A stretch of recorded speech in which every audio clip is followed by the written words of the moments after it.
प्रमुख अतिथि र हामी गौरीशंकरवासीले एकदमै आफूलाई सौभाग्य ठानेको हामीहरू बीचको लोकप्रिय नेता हाम्रो आदरणीय यो दोलखा जिल्लाका हाम्रो पार्टीका प्रतिनिधि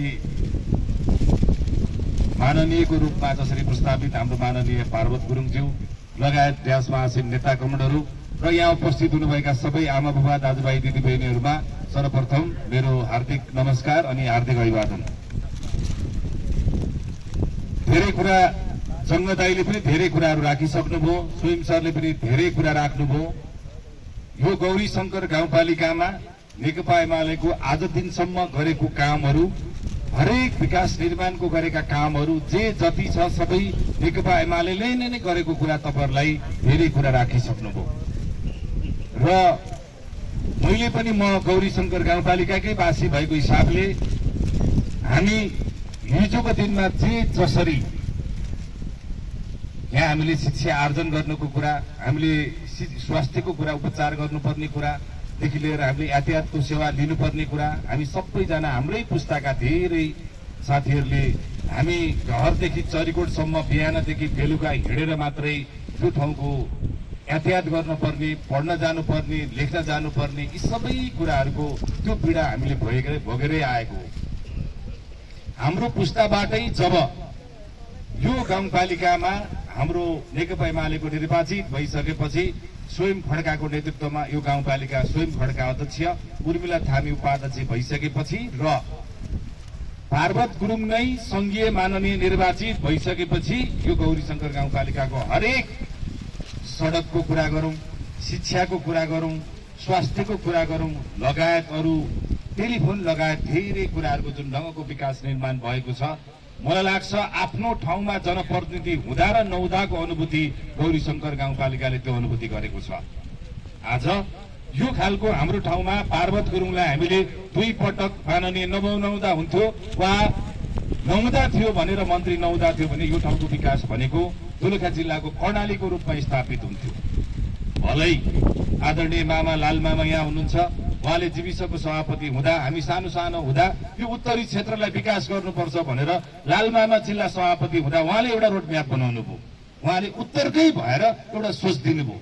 त्यसपछि पार्वत गुरुङले नै यो उत्तरको विकासको निम्ति यो हरेक हिसाबले, पर्यटकको हिसाबले, हाइड्रो पावरको हिसाबले सबै क्षेत्रको यो उत्तरी क्षेत्रका हरेक युवाहरूलाई उत्पादन व्यवसायमा जोड्नेदेखि लिएर सबै कुराहरूलाई जोडेर लैजाने भन्ने कुरामा सबै कुराको प्रभावकारी ढंगले यो ठाउँको विकास गर्नुपर्छ र समग्र दोलखाको समृद्ध विकास गरेर लैजानुपर्छ र एउटा उद्यमशीलतामा सबै युवाहरूलाई जोडेर लैजानुपर्छ भन्ने एउटा अभियानको रूपमा जसले यो अभियान चलाउनु भयो मलाई लाग्छ उहाँ आफै पनि एउटा उद्यमी हुनुभयो र सँगसँगै हरेक युवाहरूलाई उद्यमी बनाउने कुरामा पनि उहाँबाट धेरै उत्प्रेरणा पायो भन्ने मलाई लाग्छ।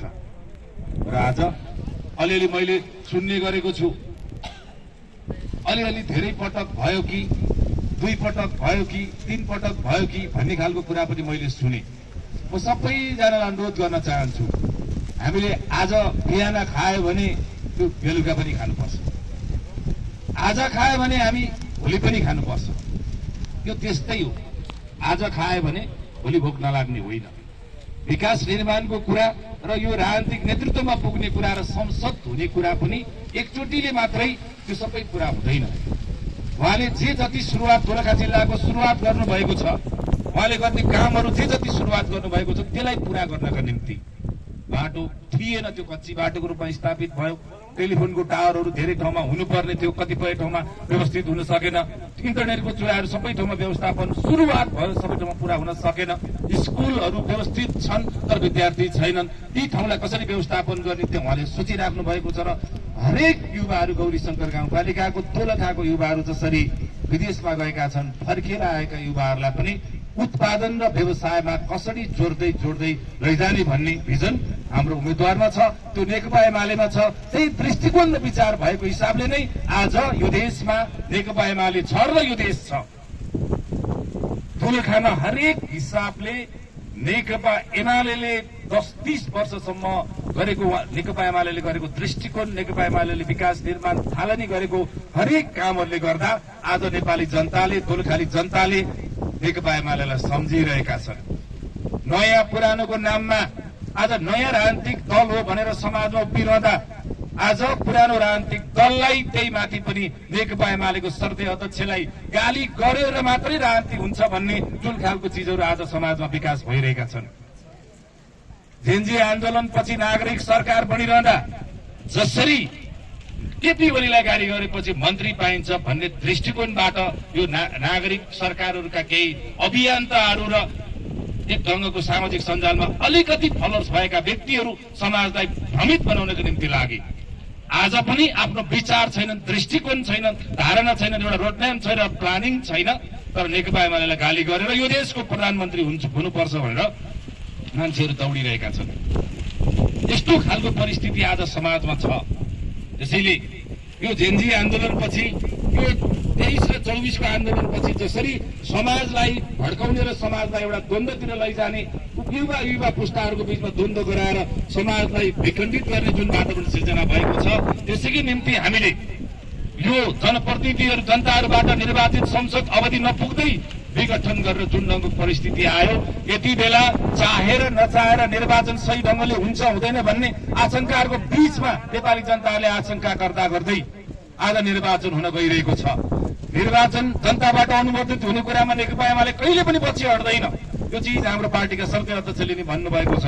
नेकपा एमाले जहिले लोकतान्त्रिक पद्धति र जनताबाट अनुमोदन हुने कुरालाई जहिले जनतालाई नै शिरमा राखेर अगाडि बढ्छ नेकपा एमाले पार्टी। त्यसैले आज नयाँ राजनीतिक दल हो भन्दै, नयाँ हुँ भन्ने जसले हाम्रै नेताहरूले लडेर ल्याएको संघीय लोकतान्त्रिक गणतान्त्रिक व्यवस्थालाई यो व्यवस्थामाथि नै टेकेर यही व्यवस्थालाई नै अँगालेर जसरी नेपाली समाजमा आज नेता हो भनेर अगाडि बढिरहेका छन्, यस्तो प्रवृत्ति पनि आज समाजमा देखा परेको छ। त्यसैले म यहाँ उपस्थित सबै साथीहरूलाई अनुरोध गर्न चाहन्छु, हामीले नेकपा एमालेलाई निर्वाचित गराउन सक्यौं, नेकपा एमालेलाई बहुमतका साथ यो देशमा निर्वाचित गराउन सक्यौं, हामीले दोलखा जिल्लाको हरेक विकास निर्माण र गौरी शंकरका उहाँले देख्नु भएको सपना, नेकपा एमालेले देख्नुभएका यी अधुरा सपनाहरूलाई पूरा गर्नको निम्ति पनि हामीले पार्वत गुरुङलाई निर्वाचित गराउनु पर्ने, मत दिनुपर्ने त्यो आवश्यकता छ। त्यसैले म सबै साथीहरूलाई अनुरोध गर्न चाहन्छु, यो आजको यो कार्यकर्ता भेटघाट कार्यकर्तासँग अन्तर्क्रिया कार्यक्रममा मैले केही कुरा भन्नुपर्छ। म आज तपाईहरूबाटै जन्मिएको, तपाईहरूले सिकाएको, बढाएको, तपाईहरूले नै पढाएको मान्छे आज म राष्ट्रिय युवा संघ नेपालको केन्द्रीय अध्यक्ष भएको छु। यो तपाईहरूकै योगदान, तपाईहरूले दिनुभएको सल्लाह सुझाव हो। त्यसैले आज यही कुरालाई मनन गरेर गौरी शंकर गाउँपालिकाको हरेक पाटा पाटा कुना कुनाको सबैजनाले हामी पार्वत गुरुङलाई चिन्छौं। अब भोलिका दिनमा पनि गौरी शंकर गाउँपालिकामा हरेक तपाईँ हामी पार्वत गुरुङ नै म हो भनेर लागौं। पार्वत गुरुङलाई गौरी शंकरमा होइन, उहाँलाई अरू गाउँपालिकामा पठाउँ, अरू गाउँपालिकामा पठाएर मतदान गर्ने, मत माग्ने वातावरण बनाऊ। हामी गौरी शंकर गाउँपालिकामा उहाँलाई दुःख नदिकन हरेक उहाँको यो होम ग्राउन्ड पनि भएको हिसाबले हामी सबैजना पार्वत गुरुङ हो। त्यसरी हामी घर घरमा जाउँ, घर घर मतदातालाई सम्झौँ। कोही साथीभाइहरूले गलत ढङ्गले बाटो बिराएका छन् भने पनि तिनलाई पनि सम्झाइ बुझाइ गरेर नेकपा एमालेमा आबद्ध गरौँ। त्यसैले यही गौरी शंकर गाउँपालिकाका हरेक नेता कार्यकर्ताहरू यहाँ हामी पार्वत गुरुङलाई नचिन्ने, उहाँका हरेक व्यवहार स्वभाव शैली नबुझ्ने कोही छैनौं, सबै बुझ्नेछौँ।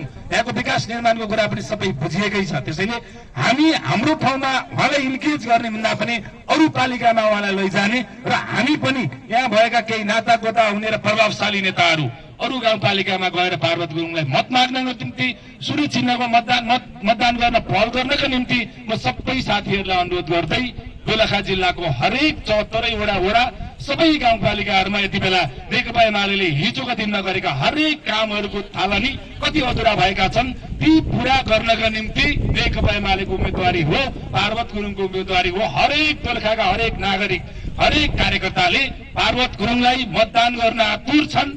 हामी यो 21 गतेसम्म सबै बाटो बिराएका साथीहरूलाई पनि नेकपा एमालेमा आबद्ध गर्दै सही ढङ्गले सही बाटोमा लाग्नको निम्ति, यो देश जोगाउन, राष्ट्रियता जोगाउनको निम्ति पनि हामीले पार्वत गुरुङलाई मतदान गर्न जरुरी छ। नेकपा एमालेको सूर्य चिन्हमा मतदान गर्न जरुरी छ। सबै आमा बुबा तथा दाजुभाइ दिदीबहिनीहरूलाई हामीले फेरि पनि यो गौरी शंकर समृद्ध बनाउनु र यो गौरी शंकरका हरेक विकास निर्माणको कामहरूलाई पूरा गर्नका निम्ति पनि हामीले पार्वत गुरुङलाई मतदान गर्न जरुरी छ। यति भन्दै सबै यहाँ उपस्थित आमा बुवा तथा दाजुभाइ दिदीबहिनीहरूलाई म केन्द्रीय अध्यक्ष भएपछि म पहिलो औपचारिक कार्यक्रममा आएको छु र सधैँ तपाईँहरूको माया, तपाईँहरूको जुन सल्लाह सुझाव र गौरीशंकर गाउँवासीको सबै आशीर्वादले म संगठनलाई मजबुत बनाउने, पार्टीलाई मजबुत बनाउने र दोलखा मात्रै होइन देशभरि 165वटै निर्वाचन क्षेत्रमा नेकपा एमालेलाई निर्वाचित गराउने कुरामा म डटेर लागिरहेको छु, दिनरात दौडिरहेको छु। यही कुरा तपाईँहरूको बीचमा राख्दै यो फागुन 21 भन्दा अगाडि नै हाम्रो एक खालको माहौल गौरीशंकरबाट सृजना गरेर सबै पालिकाभरि त्यो सन्देश दिने गरेर तपाईँ हामी लागौँ। सबै साथीहरूलाई म हार्दिक धन्यवाद, शुभकामना दिँदै मेरो भनावटी गर्छु। धन्यवाद, लाल सलाम।